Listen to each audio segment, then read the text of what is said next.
السلام علیکم، میں ہوں فیصل احمد اور یہ ہے میرا یوٹیوب پیج مسٹر فنفل۔ میرے چینل میں بیان، تلاوت قرآن اور انفارمیشن ویڈیو ہیں، لہٰذا آپ لوگوں سے گزارش ہے کہ چینل کو لائک، سبسکرائب اور ویڈیو کو شیئر ضرور کریں۔ شکریہ۔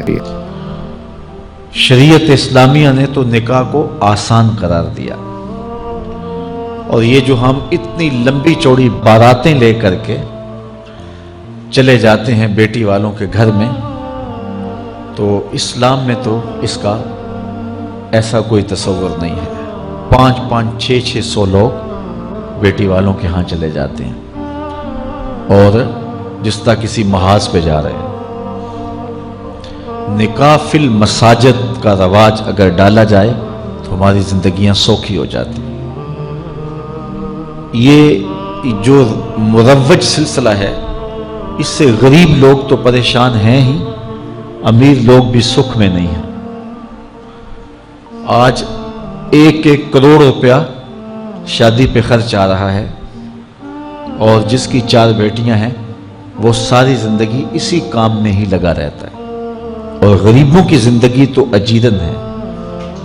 غریب کی بیٹیاں سگڑ ہیں، سمجھدار ہیں، سنجیدہ و متین ہیں، پڑھی لکھی ہیں، خوبصورت ہیں، لیکن ان کے رشتے قبول اس لیے نہیں کیے جا رہے کہ ان کے پاس دینے کے لیے کچھ نہیں ہے۔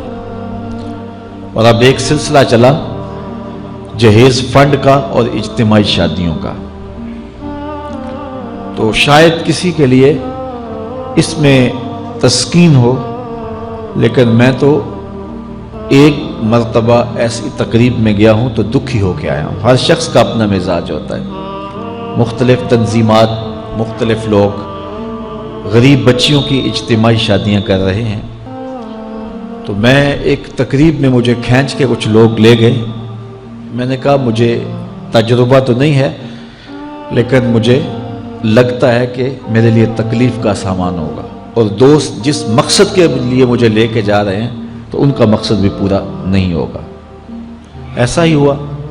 ایک ہال میں 15 سے 20 بچیاں تھیں، اور دوسری جانب 15 سے 20 بچے تھے، اور ان کے مہمان، ان کا ہجوم تھا، اور اسٹیج کے اوپر جو کرسیاں لگی تھیں ان پر مخیر حضرات بیٹھے ہوئے تھے جنہوں نے سرمایہ لگایا اور جہیز فنڈ دیے، اور تنظیم کے لوگ آ کے اپنی کارکردگی بیان کر رہے تھے۔ تو آخر میں انہوں نے مجھے کہا کہ ہم آپ سے کچھ سننا چاہتے ہیں۔ تو میں نے بیٹھے بیٹھے کہا کہ میں دعا کر دیتا ہوں، لیکن ان کا اصرار بڑھا۔ تو میں نے مائک پہ آ کے کہا کہ انسان کی زندگی میں 3 موقع ہوتے ہیں جس دن وہ مہمان خصوصی ہوتا ہے، اور سب لوگوں کی نظر اسی کے چہرے پہ ہوتی ہے۔ ایک جب وہ پیدا ہوتا ہے تو کالا کلوٹا بھی ہو تو ساری بستی اس کا منہ دیکھنے آتی ہے، اور اسے بہنیں چاند کہہ کے پکارتی ہیں، چاہے اس کا رنگ گہرا سیاہ کیوں نہ ہو۔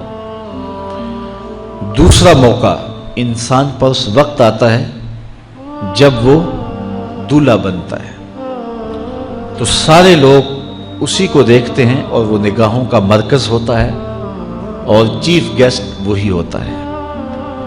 اور تیسرا وقت اس کے اوپر تب آتا ہے جب وہ چٹا لٹھے کا لباس پہنتا ہے، تو سارا شہر اس کا منہ دیکھنے آتا ہے۔ تو میں نے کہا ان غریب لوگوں سے آج تم نے یہ حق بھی چھین لیا۔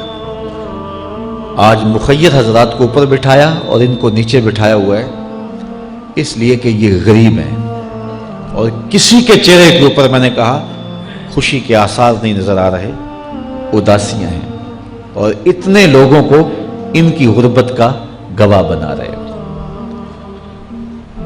ایک دم سکوت طاری ہو گیا حال پر، چونکہ مجھ سے وہ کچھ ایسی باتیں سننا چاہ رہے تھے جس سے ان کو داد ملتی۔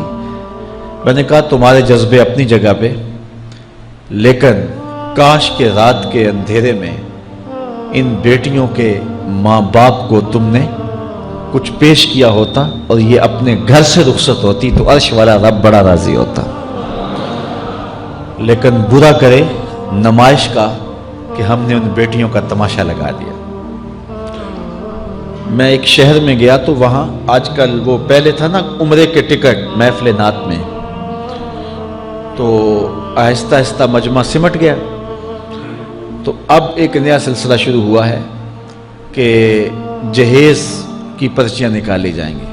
تو اسی سال آپ کے قرب میں ایک جگہ 10 کے 15 جہیز فنڈ تھے، تو مجھے خطاب کرنے کے لیے انہوں نے کہا، تو بڑے شوق سے منتظم محفل نے بتایا کہ 15 بچیوں کا جہیز بھی نکالا جائے گا، اور اس پردے کے پیچھے ہزاروں بچیاں بیٹھی ہوئی ہیں۔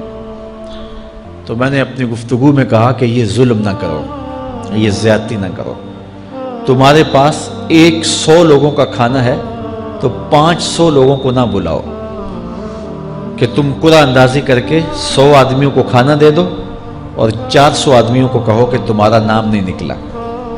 تمہارے پاس 100 کا کھانا ہے تو 100 کو ہی پردے سے بلاؤ اور ان کو کھانا کھلا دو۔ میں نے کہا 10,000 بیٹیاں اس پردے کے پیچھے بیٹھی ہیں آپ کے بقول، اور آپ ان میں سے چند کو قرعہ اندازی کے ذریعے جہیز فنڈ دے رہے ہیں۔ ہر پرچی پہ 10,000 بیٹی کا دل دھڑکے گا کہ شاید میرے مقدر جاگ پڑے اور غموں کی سیاہ رات ختم ہو گئی، لیکن جب آخری پرچی کے بعد اعلان کیا جائے گا کہ قرعہ اندازی مکمل ہو گئی، تو کتنی بیٹیاں گھروں میں جب واپس جا رہی ہوں گی تو تم نہیں جانتے ان کے قدم کتنے بوجھل ہوں گے، اور رسول اللہ کا میلاد ہو اور بیٹیاں آنسو بہاتی ہوئی جائیں۔ تو میں نے کہا تم خوشیاں خریدنے لگے تھے، غم خرید لیے تم نے، خوشیاں بانٹنے لگے تھے، غم بانٹ لیے تم نے۔ تو یہ زیادتی نہ کرو، یہ جو رواج پڑ رہا ہے یہ اپنی نمائش کے لیے، خدا را آگے تم نے عمرے کے ٹکٹ بانٹے، بہت کچھ کیا لوگوں کو اکٹھا کرنے کے لیے، اور کیا کیا رنگ اپنائے گئے۔ میں نے کہا وہ اچھا تھا، چلو مجھے اس پر بھی بات ہے، لیکن چلو میں نہیں کرتا، لیکن یہ ظلم نہ کیا جائے کہ محافلات میں مجمع اکٹھا کرنے کے لیے جو ہے وہ غریبوں کی بچیاں بلا کر کے تو 10 کو آپ دے کے باقیوں کو کہیں کہ معذرت ہمارے پاس اتنا ہی تھا۔ تو آپ کے پاس 100 کا کھانا ہے، 100 کا پانی ہے، تو 500 پیاسوں کو نہ بلائیں، 500 بھوکوں کو نہ بلائیں، 100 کو ہی بلا کر کے پردے سے جو ہے وہ ان کی مدد کریں۔ تو میں یہ کہتا ہوں کہ ہم جہیز فنڈ دینے کی بجائے، یہ جب تک یہ حالات ختم نہیں ہوتے، ہمیں خفیہ طور پہ یہ بھی کرنا چاہیے، لیکن ساری قوم ادھر لگ گئی ہے، تو اس کی بجائے ہمارے علماء کو، ذمہ دار کو، یہ مختلف چینلز کے اوپر یہ جو ٹاکنگ ہوتی ہے اس پہ گفتگو ہونی چاہیے کہ اس رسم کو ختم کیا جائے اور معاشرے کی تربیت کی جائے کہ بیٹیوں کا رشتہ اس لیے قبول کیا جائے کہ وہ دیندار ہیں، وہ پردے دار ہیں، وہ سگڑ ہیں، وہ پڑھی لکھی ہیں اور ان کے اخلاق اچھے ہیں، یہ معیار بنایا جائے، دولت کو معیار نہ بنایا جائے۔ اس طرح معاشرے پس جائیں گے اور معاشرے کے پلے کچھ بھی نہیں بچے گا۔ اور آج اندازہ نہیں ہے ہم کو کہ جس کی بیٹیاں گھر کی دہلیز پہ جوان ہے اس کی زندگی کتنی کٹھن گزر رہی ہے۔ کوٹھے تے چڑھ ویخ فریدا تے کر کر بلدی اگ، میں جاتا دل دکھی میرا پر دکھی سارا جگ۔ تو پورا معاشرہ اس وقت اس اذیت سے، اس کڑن سے گزر رہا ہے کہ بیٹیاں جوان ہیں اور رشتے نہیں مل رہے، اور پھر اگر رشتے مل رہے ہیں تو بیٹے والوں کے نخرے ہی بڑے عجیب ہیں، اور پھر جس طرح وہ بیٹیوں کو، غریبوں کی بیٹیوں کو لونڈیاں بنا کے اپنے گھروں میں رکھتے ہیں، تو یہ ایک الگ درد کی اور دکھ کی کہانی ہے۔ میرے پاس لوگ آتے ہیں، دعا کیجئے، کاروبار نہیں ہے، معاشی بحران ہے، مالی پریشانیاں ہیں، بچے کے امتحان سر پہ ہیں، بہت سارے مسائل لے کر لوگ آتے ہیں، لیکن کوئی نہیں، لوگ حوصلے سے مصائب کا مقابلہ کرتے ہیں، کاٹتے ہیں۔ لیکن کچھ لوگ آتے ہیں دعا کے لیے تو بات کرتے ہی آنکھیں چھلکنے لگتی ہیں اور میرا دل بھی قابو میں نہیں رہتا۔ لوگ کہتے ہیں کہ حضرت دعا کرو، بیٹی سسرال میں دکھی ہے، اللہ سکھ دے دے۔ تو میں دعا بھی کرتا ہوں، لیکن میں تنہائی میں جا کے روتا ہوں کہ اس درد کا مداوع کیا ہے، اس دکھ کا علاج کیا ہے، اور معاشرہ تیزی سے اس تکلیف کی طرف بڑھ رہا ہے، اور طلاق کی شرح بھی جو ہے وہ بڑھتی چلی جا رہی ہے۔ میرے پاس ایک دن ایک صاحب آئے، ساتھ ان کی بیوی تھی، اور میں انہیں جانتا ہوں، عزت دار لوگ تھے۔ تو انہوں نے کہا کہ ہم آپ سے کوئی تنہائی میں بات کرنا چاہتے ہیں۔ تو ان کے اپنے عزیز تھے، بیٹیاں اس شخص کی زیادہ ہیں، اپنے عزیزوں میں شادی کر دی۔ تو اس وقت انہوں نے طے کر لیا کہ کوئی بات نہیں، ہم جہیز نہیں لیتے۔ لیکن وہ باپ بلک بلک کے مجھے کہہ رہا تھا کہ کتنے دنوں سے میری بیٹی گھر آ کے بیٹھی ہوئی ہے، اور وہ کہتے ہیں کہ اتنی دیر واپس نہ آنا جب تک تیرا جہیز پورا نہیں ہو جائے گا۔ میں کہتا ہوں کتنا صفاق معاشرہ ہو گیا ہے اور کتنے کٹھن حالات ہو گئے ہیں۔ تو جب معاشرہ اس کیفیت میں چلے جائے تو پھر انارکی پھیلتی ہے اور معاشرے پھر قائم نہیں رہتے۔ تو کتنی باپ کی دہلیز پر بوڑھی ہونے والی بیٹیاں، ان کی سسکیاں، ان کی آہیں اور ان کی چیخیں اس معاشرے کو بے چین کی ہوئی ہیں۔ تو امیر لوگوں کی ذمہ داری ہے کہ وہ غریبوں کے دکھ بانٹ لیں۔ اللہ تعالیٰ ارشاد فرماتا ہے کہ فَقُّ رَقَبَةٍ او اطعام فی یوم ذی مسغبہ، کسی پھنسے ہوئے کی گردن چھڑانا یہ بڑی نیکی ہے۔ تو اس وقت غریب کی بیٹیوں کا رشتہ کوئی قبول نہیں کرتا۔ اگر کوئی نوجوان اور اگر کوئی سرمایہ دار غریبوں کی بیٹیاں قبول کر لے تو یہ اس کی مہربانی ہوگی، اور اگر یہ نہیں کر سکتا تو کم از کم ان بیٹیوں کی شادیوں کا اہتمام کیا جائے، لیکن یہ مہربانی کی جائے کہ غریبوں کی بچیوں کو نمائش گاہ میں نہ کھڑا کیا جائے اور ان کی غربت کا تماشا نہ بنایا جائے۔ رات کی تنہائی میں ان کے ماں باپ کی خدمت کی جائے تاکہ وہ اپنی بیٹیوں کو عزت سے اٹھا سکیں۔ میرے حضور نے ارشاد فرمایا وَرَجُلٌ تَصَدَّقَ بِصَدَقَةٍ فَأَخْفَاهَا حَتَّى لَا تَعْلَمَ شِمَالُهُ مَا تُنْفِقُ يَمِينُهُ، جس شخص نے تنہائی میں خیرات کی کہ دائیں ہاتھ نے جو خرچ کیا بائیں کو پتہ بھی نہ چلا، قیامت کے دن جب کوئی سایہ نہیں ہوگا اللہ اس شخص کو اپنے عرش کا ٹھنڈا سایہ عطا فرمائے۔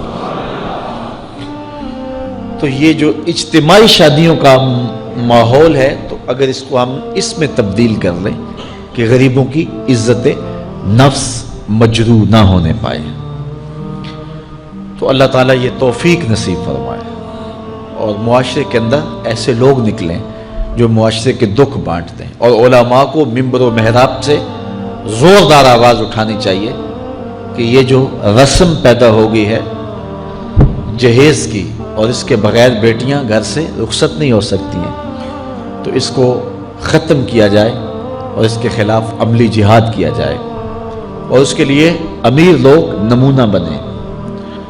غریب لوگ تو نمونہ بن نہیں سکتے، مشکل ہے ان کے لیے، لیکن امیر لوگ اگر نمونہ بنیں تو وہ بن سکتے ہیں اور معاشرے کے اس ناسور کو ختم کیا جا سکتا ہے، اور غریبوں کی بیٹیاں عزت سے اپنے پیا گھر سدھار سکتی ہیں، اور ان کو جو ہے ان کے ماں باپ کو تسکین کی اور چین کی نیند آ سکتی ہے۔ آج میں نے نکاح کے حوالے سے بہت ساری باتیں کرنی تھی، لیکن عنوان ادھر چلا گیا چونکہ یہ ایک سلگتا ہوا مسئلہ ہے اور ہمارے معاشرے کو کاٹ رہا ہے اور توڑ رہا ہے۔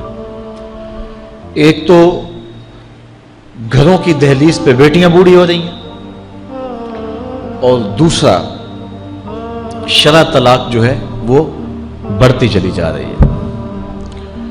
اس حوالے سے میں زیادہ لمبی گفتگو نہیں کرتا، صرف دو چار باتیں کہ طلاق اگرچہ مرد کا شرعی حق ہے، اور اگر نباہ نہ ہوتا ہو تو طلاق دینا ناگزیر ہو جائے تو طلاق دینا ہی پڑتا ہے، لیکن اس کے باوجود اگر کوئی شخص اپنی بیوی کو برداشت کرتا رہے تو قیامت کے دن رب کی رحمتوں کا حقدار ہوگا۔ جائز کاموں میں جو سب سے ناپسندیدہ امر ہے وہ طلاق ہے، اور جب کوئی شخص طلاق دیتا ہے اللہ کا عرش بھی ہلنے لگ جاتا ہے۔ امرأہ مردودہ اس خاتون کو کہتے ہیں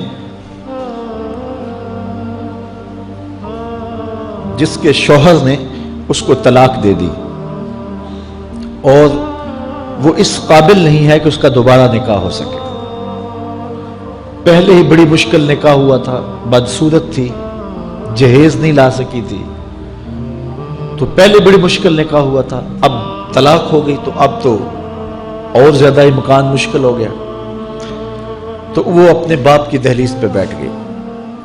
آگے نکاح کا ارادہ بھی نہیں ہے چونکہ امکان باقی نہیں ہے. تو اس عورت کو شریعت میں کہتے امرأہ مردودہ، لٹائی گئی خاتون. حدیث میں آتا ہے کہ کل اس خاتون کے باپ کو اس کے گناہوں کی وجہ سے جہنم کا حکم ہوگا تو یہ جہنم اور اپنے باپ کے درمیان آڑ بن کے کھڑی ہو جائے گی اور رب سے بحث کرے گی کہ میرے مالک تو نہ مجھے عقل دی نہ تو نے مجھے شکل دی. سسرال نے قبول نہ کیا اور خامن نے دھتکار دیا. یہ ایک بوڑھا باپ ہی تھا جو مزدوریاں کر کر کے میرا پیٹ پالتا رہا. اس کے بڑے گناہ ہوں گے لیکن مالک میں تو اس کو جہنم میں نہیں جانے دوں گی. اللہ سے لڑائی کرے گی، بحث کرے گی، اللہ اکبر، الجھاؤ پیدا کر دے گی. حدیث میں آتا ہے اللہ اس خاتون کی سفارش مان کے اس کے بوڑھے باپ کو جنت عطا فرما دے گی. اگر طلاق دینا ناگزیر ہو جائے، بہت ضروری ہو جائے طلاق دینا اور اس کے بغیر کوئی دوسرا راستہ نظر نہیں آ رہا تو پھر بھی 3 طلاقیں اکٹھی نہ دیں. 1 طلاق دے دیں اور 1 طلاق دینے کا فائدہ یہ ہوگا کہ 3 مہینے کے بعد عورت فارغ ہے، آگے نکاح کرنا چاہے تو کر سکتی ہے. لیکن اگر 3 ماہ کے بعد، 4 ماہ کے بعد، سال کے بعد، 2 سال کے بعد اس نے آگے نکاح نہیں کیا تو دوبارہ ان کا پروگرام نکاح کا ہو جاتا ہے تو پھر واپس آنا آسان ہوتا ہے. تو لوگ یکمشت 3 طلاقیں دے دیتے ہیں اور پھر مسئلہ پوچھتے ہیں. تو چونکہ ہمارے یہاں کثرت احناف کی ہے اور واضح احکام جو شریعت کے ہیں وہ 3 اکٹھی طلاقیں اگرچہ ناپسند ہیں لیکن 3 طلاقیں اکٹھی 3 ہی ہو جاتی ہیں. تو پھر اس کے بعد اپنا مسلک بدلنے کی کوشش کرتے ہیں یا جو ہے وہ ایسے لوگوں سے فتویٰ دیتے ہیں جن کا یہ فتویٰ نہیں ہے اور ایک عجیب الجھن میں مبتلا ہو جاتے ہیں. اس لیے اگر ناگزیر ہو جائے طلاق دینا تو پھر بھی 1 طلاق دینی چاہیے. جو 3 طلاقوں سے حاصل ہوگا عورت سے الگ ہونا وہ 1 طلاق سے ہی حاصل ہوگا. اور 1 طلاق بھی طہر کی حالت میں دینا چاہیے، عالم حیض میں نہیں، چونکہ ان دنوں کے اندر مرد کا رجحان عورت کی طرف زیادہ ہوتا ہے. اس لیے شریعت نے طہر میں طلاق دینے کا حکم دیا ہے اگر کوئی طلاق دینا چاہے. لیکن اگر کوئی حیض میں طلاق دے دے تو پھر بھی طلاق ہو جائے گی.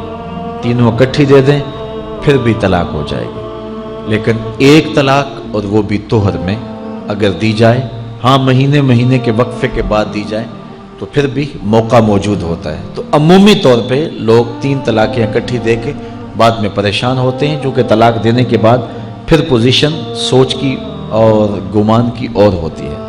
تو یہ ضروری باتیں تھیں. کار ما آخر شدو آخر ز ما کار نشد.